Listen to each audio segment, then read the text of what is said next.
우리 모두는 세상을 살아가면서 크고 작은 여러 가지 고통을 당하는데 고통 가운데 큰 고통은 가족 관계가 뒤틀리고 단절될 때가 아닌가 싶습니다. 부부 관계가 깨지는 아픔. 이것은 당해보지 않은 사람들은 잘 모르겠지요. 세월이 가도 쉽게 아물기 어려운 아픔이리라 생각이 됩니다. 부모 자식의 관계인데 담을 쌓고 산다. 형제 관계인데 의절하고 산다. 여러분, 그런 고통과 아픔이 간단한 아픔이겠습니까? 고통이겠습니까?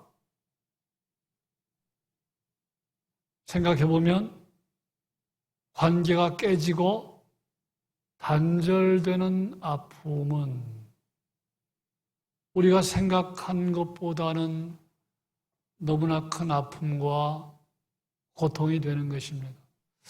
그 롯데 재벌의 그 형제 간의 분쟁이 몇 년 전에 시작이 됐는데 아직도 진행 중입니다. 예. 참 그 가문을 보면서 마음이 아프잖아요. 예. 아마 계속해서 법원은 이렇게 동생 손을 들어주는 것 같은데, 예. 법정에서 승소한들 동생의 마음이 편하겠습니까? 우리가 아는 대로 이런 그 경영권 분쟁은 이미 현대가 경험했고, 삼성이 경험했고, 한진이 경험했고, 진로가 경험했고, 금호가 경험했고, 지금 최근에는 그런 일이 전혀 없었던 LG가 또 경험하고 있더라고요. 예. 몇 해 전 조사이긴 하지만 우리나라 30대 재벌 가운데 승계 문제로 형제 간 경영권 분쟁에 휘말린 재벌 가문이 30 재벌 가운데 17곳이더라고요. 그러니까 반이 넘는 거예요. 그러니까 재벌 둘 중에 하나 이상은 편치 않다는 얘기입니다. 겉으로 보면 재벌 가문 얼마나 부러운 가문입니까? 그러나 속을 들여다보면 골물대로 곪고 상처투성이의 아픔을 가진 집안이 재벌 가문이라는 거예요. 오늘 우리가 창세기 33장을 읽었는데 에서와 야곱의 아픔도 그런 아픔이지요. 아시는 대로 에서와 야곱은 쌍둥이 형제입니다. 그런데 관계가 깨졌습니다. 관계가 단절되었습니다. 그 세월이 무려 20년입니다. 그 발단은 어디에서 시작이 됐는지 아시지요? 야곱이 아버지를 속입니다. 어머니 리브가와 짜고, 참 그 어머니도 참 문제입니다. 그 어머니 리브가와 짜고 이삭을 속입니다. 아버지를 속이는 거지요. 그래서 그 야곱으로 하여금 아버지가 좋아하는 사냥을 해서 아버지가 좋아하는 고기로 별미를 만들어서 아버지에게 대접을 하게 하고 형 에서인 것처럼 그 몸을 꾸미라는 거죠. 예. 그래서 이 눈이 어두운 아버지 이삭은 야곱을 큰아들 에서라고 생각을 해서 장자의 축복을 하는 겁니다. 예. 그러니까 이 에서가 그러니까 야곱이 형 에서의 그 장자의 그 축복권을 이제 가로챈 것입니다. 이 일로 인해서 형 에서는 동생 야곱에게 적개심을 품고 더 나아가 죽이고자 하지요. 그래서 이 사실을 알아차리고 야곱이 같이 살 수 없음을 이제 깨닫고 멀리 먼 길을 떠나게 됩니다. 외삼촌, 하란에 있는 외삼촌 집을 향해서 먼 길을 떠나게 되고 거기서 세월을 보내게 되는데 잠시 잠깐 후면 볼 줄 알았는데 20년의 세월이 훌쩍 지나간 겁니다.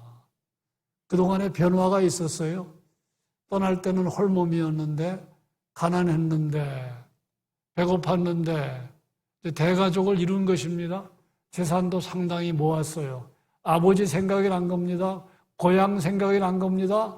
그래서 고향으로 돌아가는 여정에 오르게 됩니다. 말하자면 금의 환향입니다. 그런데 충격적인 소식을 듣게 되지요. 20년의 세월이 지났는데 형이 풀리지 않았다는 거예요. 예? 형이 장종 400명을 거느리고 야곱 자신을 치러 오고 있다는 소식을 듣고 충격을 받습니다. 두려움에 떱니다. 불안해합니다. 예. 32장 7절입니다. 32장 7절. 야곱이 심히 두렵고 답답하여 11절입니다. 내가 그를 두려워하면 그가 와서 나와 내 처자들을 칠까 겁이 나기 때문이니이다. 예. 얼마나 당황했겠습니까? 20년의 세월이 지났지만 형 에서의 마음이 풀리지 않았어요. 여전히 적개심을 가지고 지금 장정들을 동원해서 야곱을 치기 위해서 오고 있다는 이야기를 듣게 되었는데 놀라운 반전이 그 후에 있었음을 오늘 성경은 우리에게 증언하고 있는데 그 내용이 4절입니다. 4절. 에서가 달려와서 그를 맞이하여 안고 목을 어긋 맞추어 그와 입 맞추고 서로 우니라. 여기서 오늘의 제목을 잡았습니다. 뜨거운 만남, 극적인 화해, 엄청난 예기치 않았던 놀라운 반전이 일어났음을 보여주는 말씀이 4절입니다. 생각해보면 너무나 아름답고 감동적인 모습이죠. 참으로 박수치고 또 박수치고 싶은 충동을 느끼는 대목이 아닐 수가 없습니다. 올해는 우리나라가 35년 일제의 압제에서 해방된 지 78주년이 되는 해입니다. 해방이 되었을 때 태어난 분들이 올해 78세입니다. 그러니까 무슨 말입니까? 우리나라 국민 대다수는 일제 치하를 경험하지 못한 거예요. 해방의 감격을 경험하지 못한 거예요. 예. 이 자리에 계신 분들 가운데 해방의 감격을 경험한 분들은 아마 거의 없을 거예요. 예. 1945년에 태어났다 해도 40년에 태어났다고 하더라도 5살밖에 안 되니까. 그래서 우리나라 국민들 대다수가 광복의 기쁨을 경험하지는 못했지만 광복의 기쁨이 어떠했겠는가 하는 것은 우리가 좀 짐작을 할 수 있지요. 오늘은 동영상을 준비하지 못했지만 집에 돌아가셔서 그 광복 당시에 우리 민족의 기쁨이 어떠했는지를 한번 보시기를 바랍니다. 작가 홍명희는 해방의 감격을 눈물 섞인 노래에서 이렇게 표현했습니다. 독립만세 독립만세 천둥인 듯 산천이 다 울린다. 지동인 듯 땅덩이가 흔들린다. 이것이 꿈인가 생시라도 꿈만 같다. 아이도 뛰며 만세 어른도 뛰며 만세 개 짖는 소리 닭 우는 소리까지 만세 만세. 개 짖는 소리가 만세로 들린 거예요. 닭 우는 소리가 만세로 들린 겁니다. 산천도 빛이 나고 초목도 빛이 나고 해까지도 새 빛이 난 듯 유난히 명랑하다. 우리는 이 시에서 감격, 해방의 감격의 정도와 흥분이 어떠했는지를 짐작을 할 수 있지요. 해방의 기쁨을 노래한 것으로 우리의 마음을 뭉클하게 하는 것으로는 또 광복의 노래 흙 다시 만져보자가 있습니다. 흙 다시 만져보자. 바닷물도 춤을 춘다. 기어이 보시려던 어른님 번님 어찌하리. 이날은 40년 뜨거운 피 엉긴 자취니 길이길이 지키세 길이길이 지키세. 대대로 살아오던 정든 고향과 논밭을 빼앗기고 정처 없이 떠돌다가 해방된 조국으로 돌아왔을 때 어머니 품이나 다를 바가 없는 조국 땅을 만져보고 북받치는 감정을 노래한 것입니다.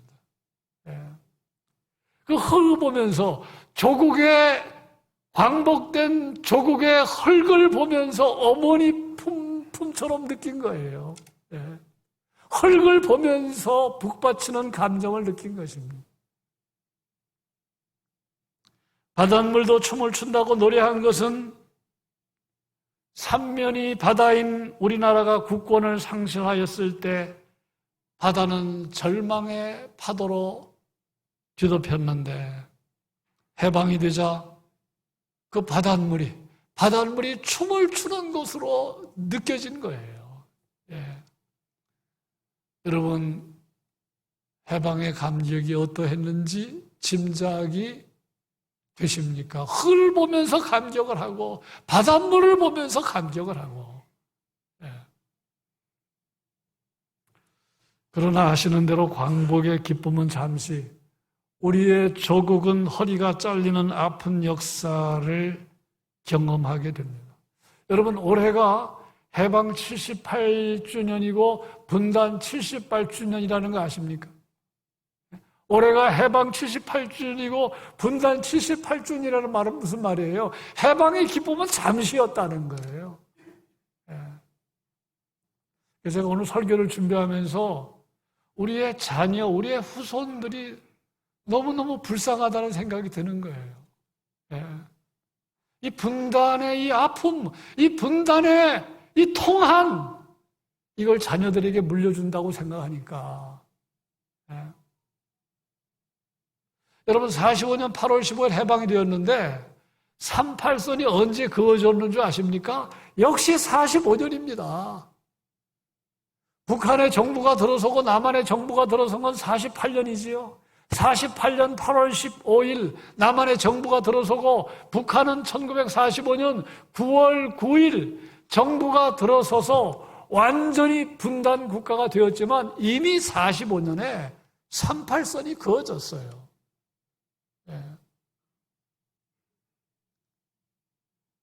일본의 히로시마와 나가사키에 원자폭탄이 투하되면서 일본 천황이 두 손 들고 항복하잖아요. 그러니까 이 한반도에 일본군의 무장 해제를 이유로 소련이 금방 밀고 들어옵니다. 그럼 미국은 가만히 있을 수 없잖아요. 남한도 북한의 지배를, 미국의 지배를 받게 됩니다. 그래서 미군정이 시작이 되고, 그러니까 기가 막힌 일이 45년에 다 경험한 거예요.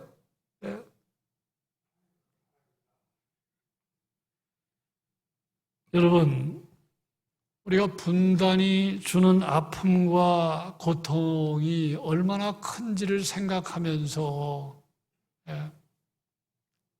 그러니까 많은 사람들이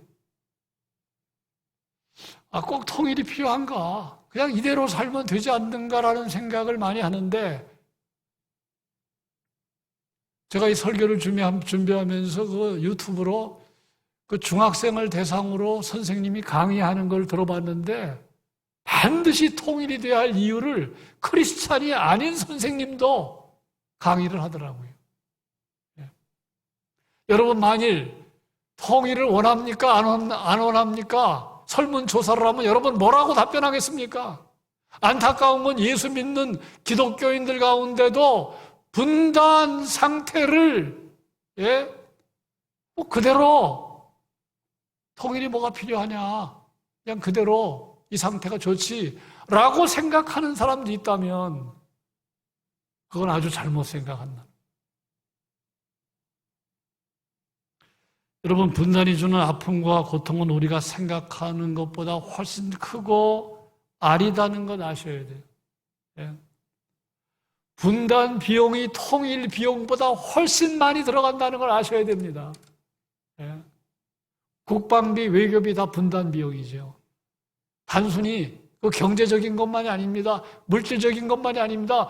고통 상상하기가 어렵죠.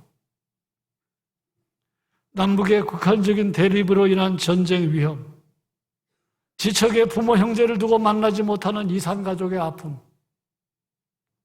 여러 해 전 일어난 천안함 사고, 연평도 해전 목함지뢰 사고, 그리고 윤석열 정부 들어선 이후 더욱 빈발해진 미사일 발사 핵 위험,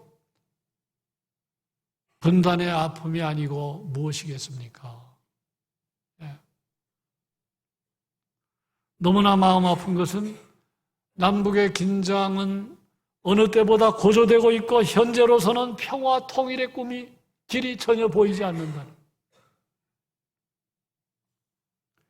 지금 우리의 조국 대한민국은 세계 10대 경제 대국으로 진입했고 이제는 누구도 무시할 수 없는 나라가 되었지만 잊지 말 것은 남북의 관계가 풀리지 않으면 대한민국은 진정한 의미에서 아직 광복을 맞이한 게 아닙니다.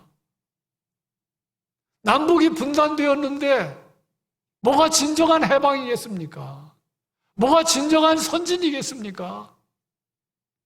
대한민국의 앞날은 아슬아슬하다고 밖에 말할 수밖에 없는 거예요. 소독 총리를 지낸 빌리 브란트의 말입니다. 독일이 분단되어 있는 한 우리는 국가가 아니다. 통일된 하나의 국가를 포기한다는 것은 우리 민족의 자살이고 민주주의에 대한 배반이 될 것이다. 이것은 우리나라에도 그대로 적용이 됩니다. 분단되어 있는 한 우리는 엄밀한 의미에서 정상 국가는 아닙니다. 평화 통일이 되지 않으면 진정한 평화는 없습니다. 선진국이 되었다고 해도 진정한 선진이 아닙니다. 남과 북이 갈등 관계를 풀고 화해해야 할 이유가 바로 이것입니다. 그러니까 대한민국 국민들은 믿음이 좋은 건지 간이 큰 건지 전쟁의 위험인데도 다 평안하잖아요. 그러나 생각해보면 얼마나 아슬아슬합니까? 휴전선 바로 밑에 서울입니다.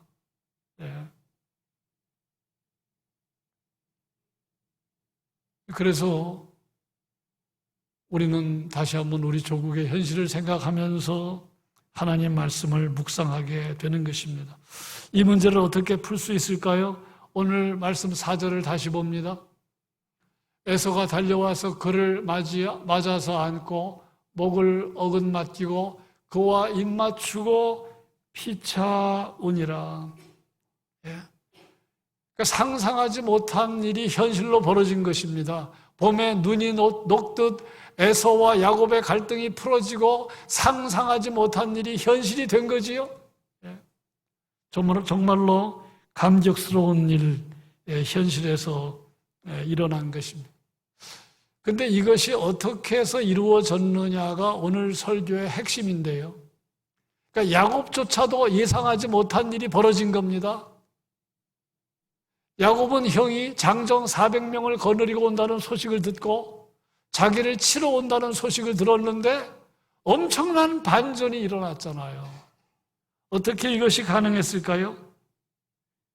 답은 야곱이 하나님께 간절히 부르짖고 기도한 후에 나타난 결과라는 것입니다.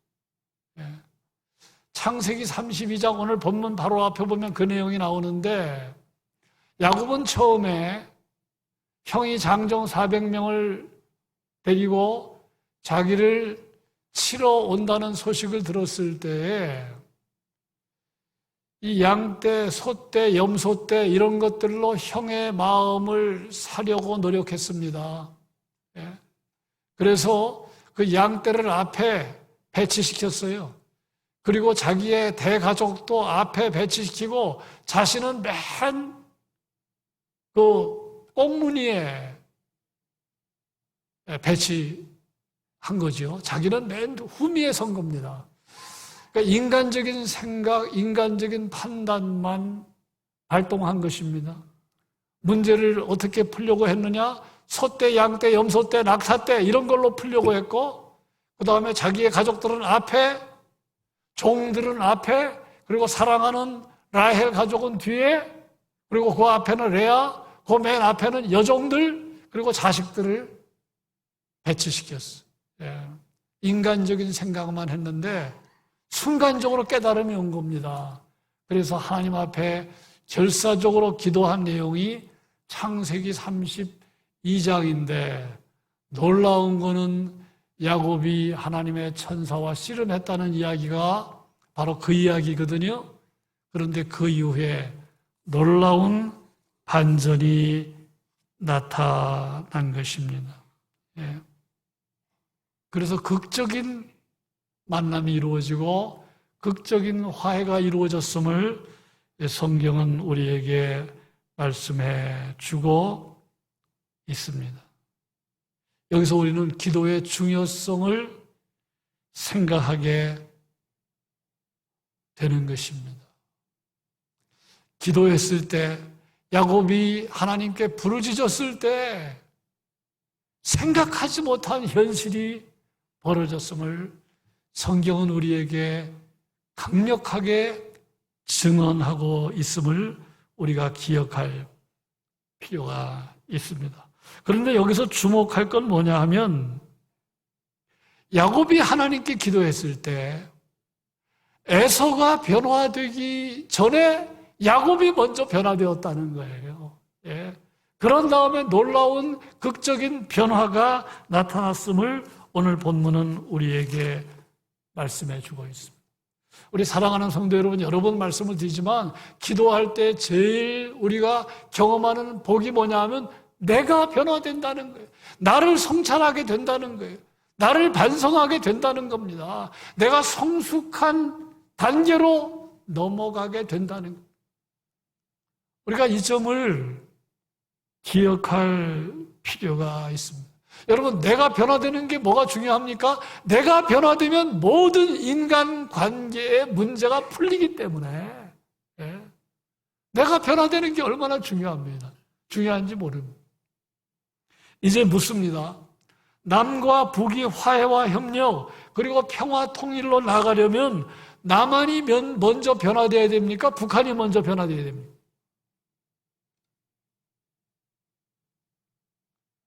여러분, 남한이 먼저 변화되어야 됩니까? 북한이 먼저 변화되어야 합니까? 변화되어야 합니까? 답은 북한이 먼저 변화되어야 됩니다. 그런데 중요한 건 뭡니까? 요건 세상적인 논리라는 거예요. 세상적인 논리로 말하면 북한이 먼저 변화되어야 됩니다. 그런데 성경적인 논리로 말하면 남한이 먼저 변화되어야 됩니다. 여러분, 이거 굉장히 중요한 대목입니다. 세상적인 논리로 말하면 북한이 남한과 비교할 수 없을 정도로 잘못된 게 많기 때문에, 악한 게 많기 때문에 북한이 먼저 변화돼야 되지요. 그런데 중요한 건 그건 세상적인 논리라는 거예요. 성경적인 논리로 말하면 남한이 먼저 변화되고 남한이 더욱더 지금보다 성숙한 역량으로 변화되어야 한다는 것이, 그것이 중요한, 놓치지 말아야 할 대목입니다. 여러분, 하나님과 우리 인간과의 관계를 생각해 보세요. 하나님과 우리 인간과의 관계에서 누가 먼저 변화되어야 합니까? 당연히 우리 사람이 먼저 변화되어야 되죠. 하나님은 변화될 게 없는 분입니다. 그런데 하나님과 인간의 관계에서 누가 먼저 변화되었어요? 하나님 자신이 먼저 변화되었어요. 그게 바로 성육신 사건이잖아요. 예? 인간의 몸을 입고 이 세상에 오신 거, 그 성육신 사건, 그게 뭘 말하는 것입니까? 하나님 자신이 사실은 사람이 먼저 변화되어야 되는데, 인간이 먼저 변화되어야 되는데, 하나님이 인간의 몸을 입고 낮고 천한 이 땅에 오신 사건, 성육신 사건, 뭘 말하는 것입니까? 하나님 자신이 먼저 변화를 시도했다는. 예. 여러분, 예수님이 십자가에 못 박혀 죽으실 때 십자가에 못 박는 사람들과 예수님과 누가 변화되어야 됩니까? 예수님과 십자가에 못 박는 사람들과 누가 달라져야 합니까? 당연히 십자가에 못 박는 사람들이 달라져야 되지요. 그런데 예수님이 먼저 달라졌다는 거예요. 저들을 용서하지 않았어요. 예수님이 성숙한 모습을 보여주셨습니다. 예수님이 저들을 가까이 품어주셨습니다. 그것을 흉내난 사람이 스데반이잖아요. 스데반이 돌에 맞을 때 돌을 던지는 사람과 스데반과 누가 악한 사람들입니까? 돌 던지는 사람들이지요. 이 사람들이 먼저 변화되어야 되잖아요. 그런데 사도행전은 뭐라고 증언합니까? 스데반이 달라졌음을 말합니다. 스데반이 변화됐음을 말합니다. 여러분, 이걸 우리가 모든 관계에 적용을 해야 돼요. 어떤 사람과 대인관계에서 갈등관계에 있습니까? 누가 먼저 풀어야 됩니까? 상대방이 악하더라도 내가 변화되면 관계의 변화가 이제 시작이 되는 것입니다. 예. 이게 굉장히 중요한 거예요. 그런데 이상하게 우리가 예수 믿는데 하나님을 믿으면서 세상의 논리를 쫓아간다는 거예요. 예. 여러분, 하나님을 믿는 사람들은 성경의 논리를 쫓아가야 됩니다. 세상적인 논리로 말하면 북한이 달라져야 됩니다. 그러나 북한이 달라지는 것보다 더 중요한 것은 이 땅에 그리스도인이 달라지는 겁니다. 교회가 달라지는 겁니다.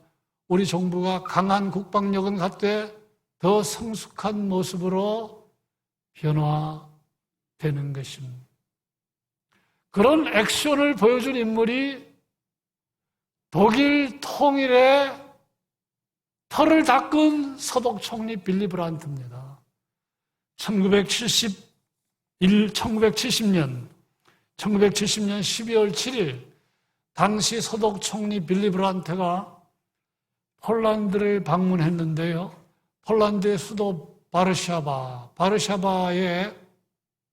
그 2차 세계대전 때 독일 나치에 의해 희생된 유태인 위령탑을 이 빌리 브란트가 방문을 했는데 헌화 도중에 털썩 무릎을 꿇는 일이 있었어요. 바로 이 사진입니다. 여러분, 한 나라의 최고 통치자가 무릎을 꿇는 일은 이게 보통 일이 아닙니다. 여러분, 최고 통치자들 말 한마디 하는데도 다 계산합니다. 유감이라는 말을 표현하면 좋을 것 같은데 그 말 잘 안 하거든요. 사과라는 말, 그거 잘 안 합니다. 그런데 한 나라의 총리가 무릎을 꿇었다? 이게 보통 일이 아닙니다. 무릎을 꿇었을 때 주변의 사람들이 당황했다고 그래요. 현기증이 나서 이런 액션을 취한 것 아닌가 그렇게 생각도 했다는 것인데 진실은 뭡니까?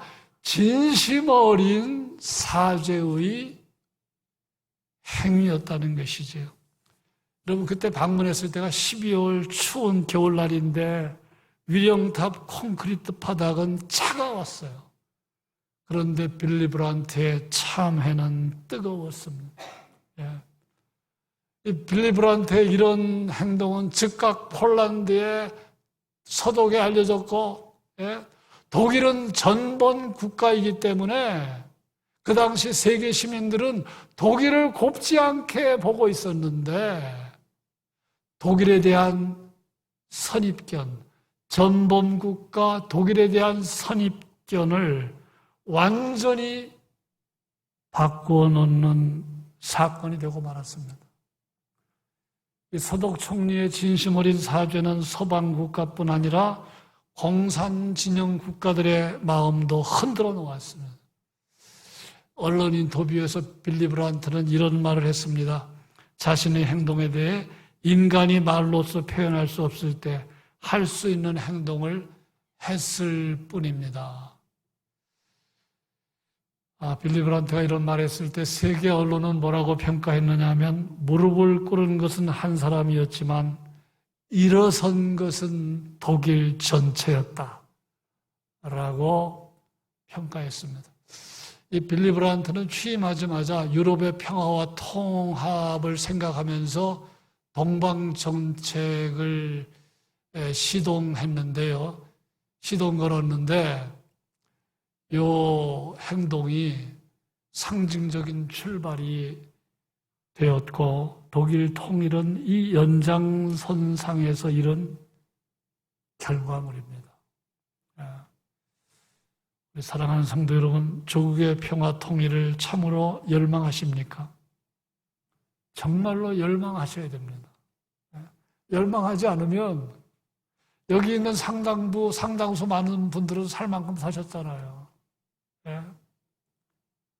여러분, 분단된 상태에 산다는 게 이게 얼마나 아슬아슬한 겁니까? 만일 전쟁이라도 일어나면 1945년 8월 6일 히로시마의 원자폭탄, 지금의 원자폭탄은 그때와 비교가 안 되잖아요. 한 방 터졌는데, 중심부에 터졌는데 순식간에 죽은 사람이 10만 명입니다. 10만 명. 대략. 그래서 우리는 정말로 우리 조국이 평화 통일이 되는 거, 분단의 장벽이 거치고 통일이 되는 거는 하나님의 주권적인 역사가 있어야 하지요. 그러자면 기도해야 된다는 거예요. 하나님 이 땅에 하나님의 주권적인 역사, 분단의 장벽이 거두어지는 우리 조국의 평화적인 통일이 있게 해주십시오. 그러니까 대한민국 교회는요, 정말 정신을 아직 안 차렸다고 생각해요. 매일매일 기도의 열기로 뜨거워야 할 교회가 우리의 대한민국 교회가 아니겠습니까? 이 땅에 5만 교회가 있는데 우리 조국이 처한 현실을 생각하면 여러분 매일매일 기도해야 되지 않겠습니까? 야곱이 야복 강변에서 하나님의 천사와 씨름하면서 자기의 관도뼈가 위골되는 지경까지 가는 결판을 내린 것처럼 지금 비정상적이라고 생각해요. 여러분 이 지경에 있는데 대한민국 교회에 기도의 열기가 있습니까? 그래서 우리 교회부터 반성해서 정말로 이 분단의 장벽이 거칠 수 있도록 평화 통일의 길이 보이지 않지만 문이 열릴 수 있도록 우리가 기도해야 할 이유가 거기에 있음을 확신하게 됩니다.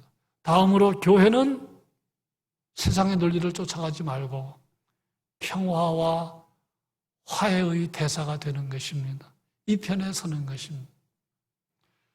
말씀을 맺겠습니다. 지금 남북의 상황은 어느 때보다 긴박하고 긴장이 고조된 상황입니다.